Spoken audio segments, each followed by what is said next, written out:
कि आज चंडीगढ़ आवास पर सीएम मनोहर लाल ने विभिन्न मोर्चों के साथ संवाद के क्रम में हरियाणा भाजपा के पूर्व सैनिक प्रकोष्ठ के सम्मानित सदस्यों के साथ वार्तालाप किया। इस दौरान उन्होंने सेवानिवृत्त सैनिकों के हितों में हरियाणा सरकार द्वारा किए जा रहे अनेक कार्यों का लेकर आभार भी व्यक्त किया।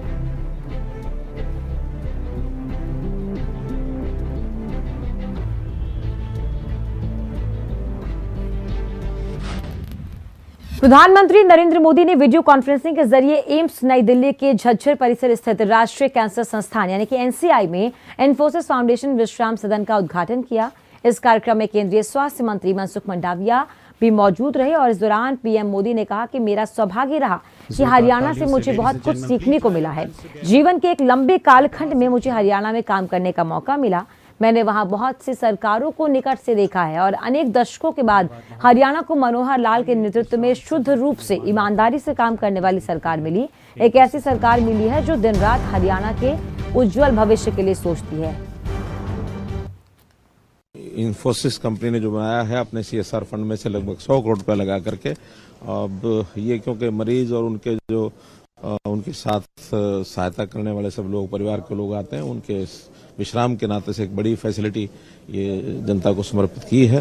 और इस अवसर पर प्रधानमंत्री जी ने जो बाकी भी मार्गदर्शन हमारा किया है उनका धन्यवाद करता हूं। देश भर में जो वैक्सीनेशन 100 करोड़ का आंकड़ा टच किया है, इसके लिए भी प्रधानमंत्री जी को बधाई देता हूं। और साथ ही हरियाणा ने भी आज अपना 2.5 करोड़ का आंकड़ा ये टच कर लिया है। हमारी जो पॉपुलेशन भले 2% है, लेकिन इसमें 2.5% की हमारी जो योगदान है उसकी भी मैं विभाग के सब लोगों की सराहना करता हूं।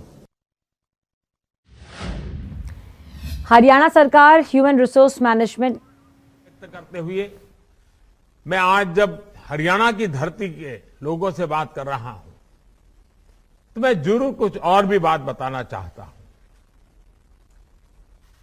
मेरा सौभाग्य रहा है, मुझे हरियाणा से बहुत कुछ सीखने को मिला है। जीवन का एक लंबा कालखंड मुझे हरियाणा में काम करने का मौका मिला है। मैंने वहां बहुत सरकारों को निकट से देखा है। अनेक दशकों के बाद हरियाणा को मनोहर लाल जी खट्टर के नेतृत्व में शुद्ध रूप से ईमानदारी से काम करने वाली सरकार मिली है। एक ऐसी सरकार मिली है जो दिन रात हरियाणा के उज्जवल भविष्य के लिए सोचती है। मैं जानता हूं अभी मीडिया का ध्यान ऐसी रचनात्मक और सकारात्मक बातों तरफ कम गया है, लेकिन कभी न कभी जब हरियाणा का मूल्यांकन होगा तो पिछले 5 दशक में सबसे उत्तम काम करने वाली, इनोवेटिव काम करने वाली, दूर की सोच के काम करने वाली ये हरियाणा सरकार है।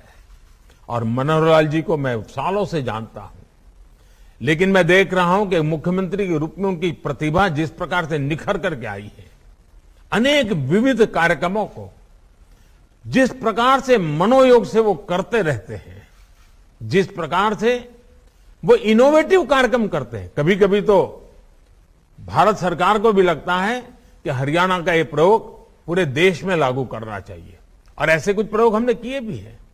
और इसलिए आज जब मैं हरियाणा की धरती के पास खड़ा हूं, उनसे मैं बात कर रहा हूं, तो मैं जरूर कहूंगा कि मनोहर लाल जी के नेतृत्व में भारतीय जनता पार्टी की इस टीम ने जिस प्रकार से हरियाणा की सेवा की है और जो लंबी सोच के साथ जो नींव डाली है, वो हरियाणा के उज्जवल भविष्य की बहुत बड़ी ताकत बनने वाली है। मैं आज फिर मनोहर लाल जी को सार्वजनिक रूप से बहुत बहुत बधाई देता हूं, उनकी पूरी टीम को बहुत बहुत बधाई देता हूं। हरियाणा सरकार ह्यूमन रिसोर्स मैनेजमेंट सिस्टम के जरिए ही एएसए-डी श्रेणी के अधिकारियों और कर्मचारियों के सारे मामले निपटाएगी। जल्द ही इस प्रणाली को प्रभावी तरीके से लागू करने की तैयारी है। इससे पहले कर्मचारियों को अंतिम मौका दिया गया है कि वो सिस्टम पर अपलोड अपनी सर्विस बुक, पदोन्नति, अवकाश व तबादलों इत्यादि से जुड़ी जानकारी जांच ले। मूल रिकॉर्ड एक बार जमा यानी कि फ्रीज हो गया तो उसमें फिर कोई बदलाव नहीं किया जा सकेगा। मुख्य सचिव कार्यालय ने सभी विभागाध्यक्षों और उनके अधीनस्थ सभी अधिकारियों को अपनी अपनी शाखा के अधिकारियों कर्मचारियों को ये बताने के निर्देश दे दिए हैं।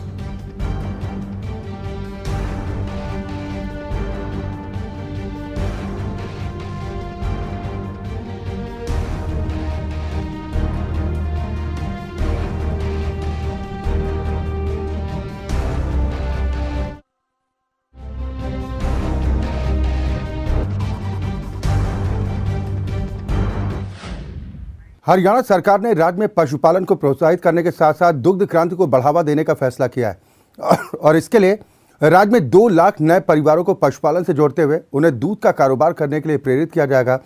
प्रदेश सरकार ने पशुधन बीमा के लिए अपनी अलग कंपनी बनाने का भी फैसला किया है और इसके साथ ही सरकार 5000 नए वीटा के बूथ खोलेगी जिन पर दुग्ध उत्पाद बिक्री के लिए उपलब्ध होंगे।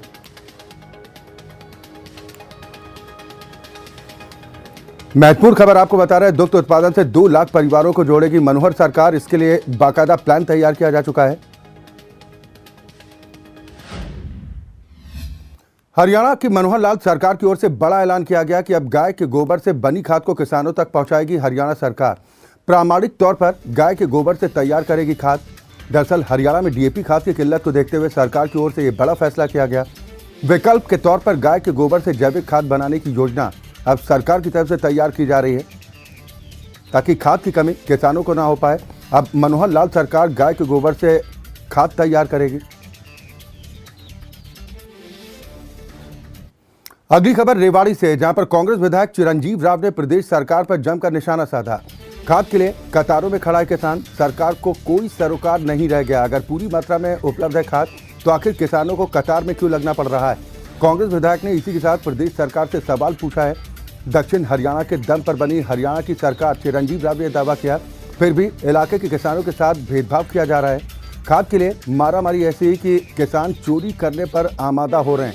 ये बड़ी खबर उस वक्त आपको बता रहे हैं। कांग्रेस विधायक की तरफ से प्रदेश सरकार से ये सवाल पूछे गए हैं कि जब खाद की बहुतायत है तो आखिर खाद की किल्लत से किसानों को परेशान क्यों होना पड़ रहा है।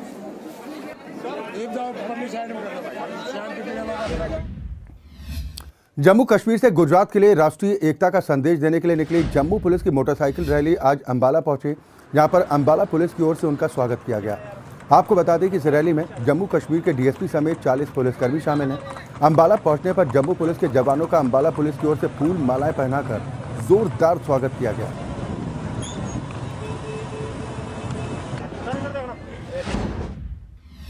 फरीदाबाद के गांव गोठड़ा मोहब्बताबाद में गोली मारकर 3 की हत्या कर दी गई, जिसके बाद से इलाके में हड़कंप मचा है। जानकारी के मुताबिक एनआईटी विधानसभा के दौड़ थाना इलाके के गांव गोठड़ा मोहब्बताबाद में किराए पर रह रहे एक व्यक्ति और 2 महिलाओं की गोली मारकर हत्या कर दी गई, जबकि इस गोलीबारी में एक बच्चे को भी चोट आई, जिसे निजी अस्पताल में भर्ती कराया गया है।